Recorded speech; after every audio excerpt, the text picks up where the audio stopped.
சின்ன மருமகள் அப்கமிங் எபிசோடில் இங்கே காலையில் எல்லாருமே பேசிகிட்டு இருக்கும்போது திடீர்னு பார்த்தா போலீஸ் உள்ளே வராங்க. உள்ளே வந்த போலீஸு இது மாதிரி உங்கள் வீட்டில் போதை செடி கடத்தி கொண்டு வச்சுருக்காங்க, அதை கண்டுபிடிக்கிறதுக்காக நாங்கள் வந்திருக்கோம் சார் அப்படின்னு சொன்ன உடனே இங்கே எல்லாருமே டென்ஷன் ஆகிடுறாங்க. குறிப்பாக அப்போ யோ போலீஸு, யார் வீட்டில் வந்து என்னையா பேசிகிட்டு இருக்க, எங்கே வந்திருக்குன்னு தெரிந்தா உனக்கு, இது எப்படி அப்படி வீடு தெரியுமா அப்படிங்கவும் உடனே போலீஸ்காரங்க சொல்கிறாங்க, ஆமாம் இது மாதிரி இந்த வீட்டில் தான் கடத்தி வந்து வச்சுருக்கதா எங்களுக்கு அதிகாரப்பூர்வமான தகவல் வந்திருக்கு. அதனால நாங்கள் இப்போது சர்ச் வாரண்ட்டோட வந்திருக்கோம். இந்த சர்ச் வாரண்ட்ட நீங்க கொஞ்சம் பாருங்க அப்படிங்கவும், ராஜாங்க உடனே யாருங்க அப்படின்னு சொன்னது உங்களுக்கு அப்படின்னு கேட்குறாங்க. இல்ல சார், எங்களுக்கு ஒரு அதிகாரப்பூர்வ தகவல் வந்திருக்கு. அதனால நாங்க சோதிக்க வந்திருக்கோம் அப்படின்னு சொன்னதும், சரிங்க சார் நீங்க சோதிச்சு பாருங்க. ஆனா நீங்க நினைக்கிற மாதிரியான வீடு இது கிடையாது. கண்டிப்பா உங்களுக்கு எதுவுமே இருக்காது அப்படின்னு சொல்றாங்க. சரின்னு சொல்லிட்டு போலீஸ்காரங்க வீடு ஃபுல்லா வீட்ல இருக்க எல்லா இடத்தையும் தேடுறாங்க.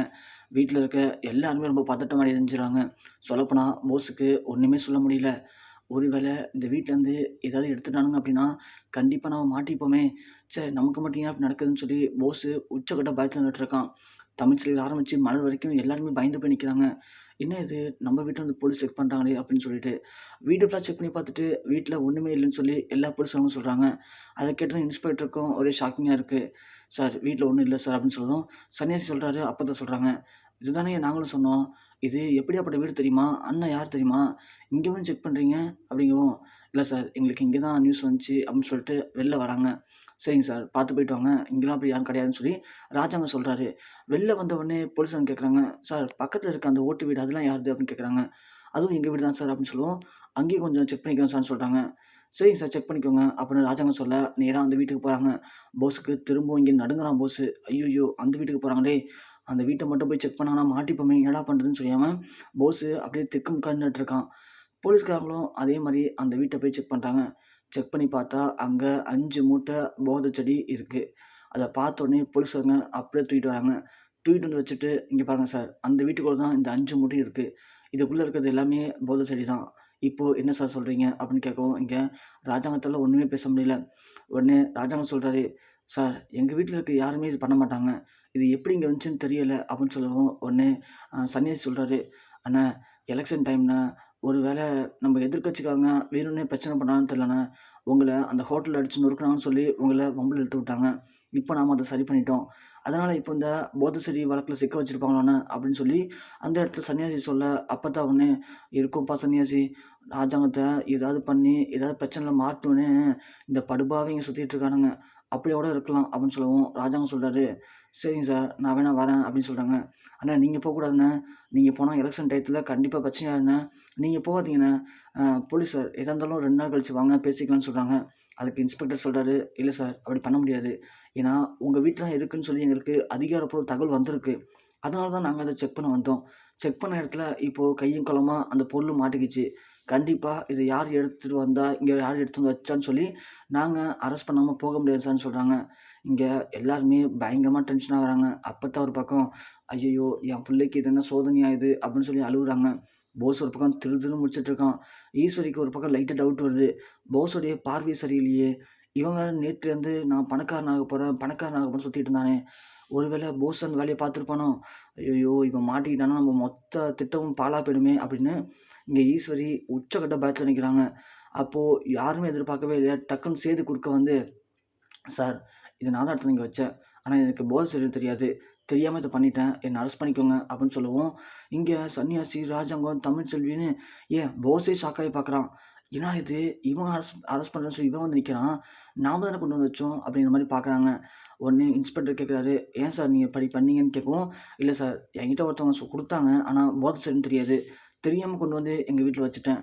இதுக்கும் எங்க அப்பாவுக்கும், இந்த குடும்பத்துக்கும் எந்த சம்மந்தமும் இல்ல. நீங்க வேணுனா என்ன அரெஸ்ட் பண்ணிட்டு போங்க." அப்படின்னு சொல்லவும், ராஜாங்கத்துக்கு ஒண்ணுமே புரியல. சன்னியாசி கேட்குறாரு, "எப்பா சேது, என்னப்பா இதெல்லாம்?" அப்படின்னு கேட்க, "இல்ல சித்தப்பா, இப்போதைக்கு எலக்ஷன் டைமா இருக்கு. இப்போதைக்கு இந்த விஷயத்துல அப்பா பேர் அடிபடக்கூடாது. அப்பா பேர் அடிபட்டுச்சுன்னா கண்டிப்பா அது பிரச்சனை ஆயிடும். அதனால என்ன அரெஸ்ட் பண்ணிட்டு போடு சித்தப்பா." சரிப்பா, இது யார் இங்க கொண்டு வந்து வச்சான்னு தெரியாம நீ ஏன்ப்பா அப்போ உன் தலையில குறுக்க விடுற?" அப்படின்னு கேட்க, "சித்தப்பா, இப்போதைக்கு இத யார் இங்க வச்சா அப்படிங்கிறது நமக்கு முக்கியம் இல்ல. இந்த பிரச்சனைய இப்போதைக்கு நம்ம முடிக்கிறது தான் நமக்கு முக்கியம். இல்ல அப்படின்னா கண்டிப்பா அப்பாவோட பேர பயன்படுத்தி எதிர்க்கட்சிக்காரங்க இருக்க இருக்க பிரச்சனை பண்ணுவானுங்க. அதனால இதுல அப்பா பேர் தலையிடவே வேணாம். நானே போறேன். ஒரு பிரச்சனையும் இல்ல. அதுக்கப்புறமா யார் என்னன்னு கண்டுபிடிச்சு நம்ம மீதிய பேசிக்கலாம் சித்தப்பா." அப்படின்னு சொல்லவும், உடனே இங்கே சன்னியாசி, ஐயோ சேது அதெல்லாம் வேணாம்ப்பா, அண்ணன் என்னண்ணே அப்படின்னு கேட்க, ராஜாங்கத்தால் ஒன்றுமே பேச முடியல. ராஜாங்கம் அப்படியே அமைதியாக நிற்கிறாரு. ஒரு பக்கம் புள்ளையா, ஒரு பக்கம் பதவியா, என்னடா பண்ண போகிறோன்னு தெரியாமல், ஒன்றும் பண்ண முடியாமல் அப்படியே நிற்க, அப்பத்த அழுகுறாங்க. தமிழ்ச்செல்வியும் அழுகுறாங்க. கருப்பு வந்து, மாப்பிள்ள நீ போகாத மாப்பிள்ள, நான் போகிறேன் மாப்பிள்ள, நான் ஏற்றுக்கிறேன் மாப்பிள்ள அப்படிங்க. இல்லை மாமா, வேணாம் மாமா, நீ ஏன் மாமா பாவம், நீ இரு மாமா அப்படின்னு சொல்கிறாங்க. இல்லை மாப்பிள்ள, நான் ஏற்றுட்டு உள்ளே போனால் கூட நீ யார் குற்றவாளின்னு கண்டுபிடிச்சிடும் மாப்பிள்ள, அதனால தான் சொல்கிறேன். நீ இங்கே இரு மாப்பிள்ள, நான் போகிறேன் மாப்பிள்ள அப்படின்னு சொல்லி பேசிகிட்டு இருக்காங்க. உடனே இங்கே ராஜாங்கம், யாரும் போக வேணாம், நானே பார்த்துக்கிறேன் இருங்க அப்படின்னு சொல்கிறாங்க. அப்போது யார் தான் போகிறது? இந்த பிரச்சனையை டக்குன்னு முடித்தா மட்டும்தான் நம்மளுடைய பேரை காப்பாற்ற முடியும், அப்போ தான் எலெக்ஷன் ஜெயிக்க முடியும் அப்படின்னு இங்கே சேது சொல்ல, அப்போ தான் டக்குன்னு மகாலிங்கம் வராரு. மகாலிங்கம் வந்து, ஐயா வணக்கம் ஐயா அப்படின்னு சொல்லவும் போஸ் பார்க்குறான். ஐயோ மாமா வந்துட்டாரே அப்படின்னு சொல்லிட்டு, இங்கே யாரும் உள்ளே போக வேணாம், உண்மையான குற்றவாளி யார் தெரியுமா அப்படின்னு கேட்க, ராஜாங்கம் ஒன்று, யார் மகாலிங்கம் அப்படின்னு கேட்க, அப்போத்தான் ஒன்று, மகாலிங்கம் யார் சொல்லுப்பா, உண்மையை சொல்லு, யார் குற்றவாளி, பாவம் என் பேராண்டி உள்ளே போக போகிறான், இப்போது என் பையனும் என் பேராண்டியும் இன்னும் எவ்வளோ தான் கஷ்டம் அனுபவிப்பாங்க அப்படின்னு இங்கே பாட்டி கேட்க, உடனே சொல்கிறார் மகாலிங்கம், ஒரே நிமிஷம் இருங்க அப்படின்னு சொல்லிட்டு வெளில போயிட்டு ஒரு ஆள் எடுத்து வராங்க. அது யாருன்னு பார்த்தா போஸுடைய ஃப்ரெண்டு மணி. ஸோ மணி எடுத்து வந்து உள்ளே விட்ட உடனே போஸுக்கு அங்கே கொலை அணுகி போகுது. ஐயோ கையும் களவும் மாட்டிக்கிட்டோமே, மாமாவே எதுக்கு இவனை போய் அழைச்சிட்டு வர்றாரு, ஒன்றுமே புரியலையேன்னு சொல்லி போஸு நடுங்கி போய் நிற்கிறான். இங்கேருந்து எஸ்கேப் ஆகலாமான்னு பார்க்குறான். அப்படியே மணியை கூப்பிட்டு, சொல்லு தம்பி யார் இதெல்லாம் பண்ணது அப்படின்னு கேட்க, மணி திருத்துன்னு முடிக்கிறான். சொல்றியா அப்படின்னா, சொல்றியா இல்லையாடா அப்படின்னு இங்கே மகாலிங்கம் அடிக்க வர, உடனே மணி அப்படியே வாயை திறக்கிறான். போஸ் அப்படியே ஓட்டை எடுக்க ட்ரை பண்ணுறாரு அந்த இடத்த விட்டு. மணி சொல்கிறான், இல்லைங்க இது மாதிரி உங்கள் புள்ள இருக்கார்ல போஸு, அவர் தான் இதெல்லாம் பண்ணது, அவர் தான் என்னை பார்த்து எப்படி நல்லா கோடீஸ்வரன் ஆகணும் அதுக்கு எதனா ஐடியா கொடுன்னு சொன்னாங்க. நான் ஏற்கனவே இந்த போதை செடி வழக்கு தான் பண்ணிக்கிட்டு இருக்கேன்னு சொன்னேன். சரி நானும் அதை கடத்தல் பண்ணுறேன்னு சொல்லி என்கிட்ட இருந்து தான் அவர் இந்த போதை செடி எல்லாத்தையும் வாங்கினாரு. வாங்கிட்டு வந்து அவர் தான் இந்த வீட்டில் பதுக்கி வச்சிருக்காரு அப்படிங்கிற உண்மையை போட்டு உடைக்கிறான் மணி. அதை கேட்டவுடனே இங்கே போஸுக்கு என்ன பண்ணுறதுன்னு தெரிஞ்சுன்னு முடிக்கிறான். உடனே ஈஸ்வரி ஓடி போய் பல்லாறு பல்லன்னு அறையிறாங்க போஸை. அட படுபாவி, எத்தனை வாட்டிடா சொன்னேன், எந்த ஒம்பு தும்புக்கு போகாத, எந்த பிரச்சனையும் பண்ணாத, பெரியப்பா சொல்கிறத கேட்டு ஒழுங்கா நடன்னு சொன்னேன், என் வார்த்தையை மதிக்கவே மாட்டேன்ட்டியா இப்படி நீனு அப்படின்னு போட்டு அடிக்கிறாங்க. அப்போத்தான் வராங்க. அப்போத்தான் பங்குக்கு 4 அறை விட்றாங்க. அடச்சி நீலாம் ஒரு புள்ளையடா, நீ என்னைக்கு அந்த தமிழ் செல்விட்டு தப்பானதுக்கு முயற்சி பண்ணியோ அன்றைக்கே உன்னைய விட்டுருக்கக்கூடாதா உயிரோட, அன்றைக்கே உன்னை வெட்டி போட்டிருக்கணும். அதனால தான் உனக்கு இப்போ இவ்வளோ துரு விட்டு போச்சு அப்படின்னு சொல்லுவோம். இங்கே ராஜாங்கத்துக்கு, சன்னியாசிக்கு, அப்புறம் சேதுக்கெல்லாம் ஒன்றுமே புரியல. ஐயோ அப்பத்தா உளறிட்டாங்களே அப்படின்னு ஈஸ்வரி திருதுன்னு முடிக்கிறாங்க.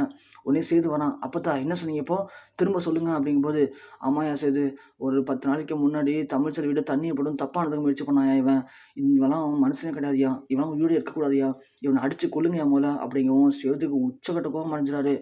என்னடா பண்ணி வச்சிருக்கா படுபாவி நாயை, பொறுக்கி நாயின்னு சொல்லி சேது பலன்னு அறிகிறாரு. உடனே ராஜாங்கம், சேது விடு சேது, அவனை அடிக்காத அப்படிங்கவும், சேது ஒன்று, அப்பா என்ன பண்ணியிருக்கான் பார்த்தீங்களாப்பா அவன் அப்படிங்கவும், அவனை அடித்தோம்னா நமக்கு தான்டா கேவலம், அது அவன் புள்ளியே கிடையாதுடா, அவன் மனுஷனே கிடையாது, அவன் ரொம்ப அதிகப்படியான கேவலமான விஷயங்களை பண்ணியிருக்கான், அவனை விட்டுடு, அவனுக்கு சரியான தண்டனையை அந்த போலீஸ்காரங்க கொடுப்பாங்க அப்படின்னு சொல்லிட்டு ராஜாங்க சொல்கிறாரு.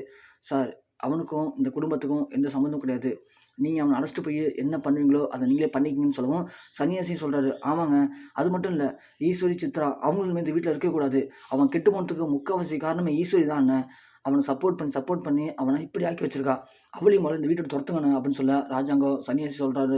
உடனே ராஜாங்கம் சொல்கிறாங்க, இனிமே அவன் இந்த வீட்டில் இருக்கக்கூடாது, அவனை சார்ந்த யாருமே இந்த வீட்டுக்கு வேணாம், யாரெல்லாம் அவனை சப்போர்ட் பண்ணுறாங்களோ அவங்க எல்லாரும் அப்படியே வீட்டோட வெளியே போயிடுங்க அப்படின்னு சொல்லவும், இங்கே ஈஸ்வரியால் ஒன்றும் பேச முடியாமல், ஒரு பக்கம் புள்ள கைதாயிட்டான், ஒரு பக்கம் நம்மளுடைய வாழ்க்கையும் எதிர்காலமும் கேள்விக்குறி ஆச்சுன்னு சொல்லி ஒன்றும் பேச முடியாமல் அமைதியாக நிற்கிறாங்க ஈஸ்வரி.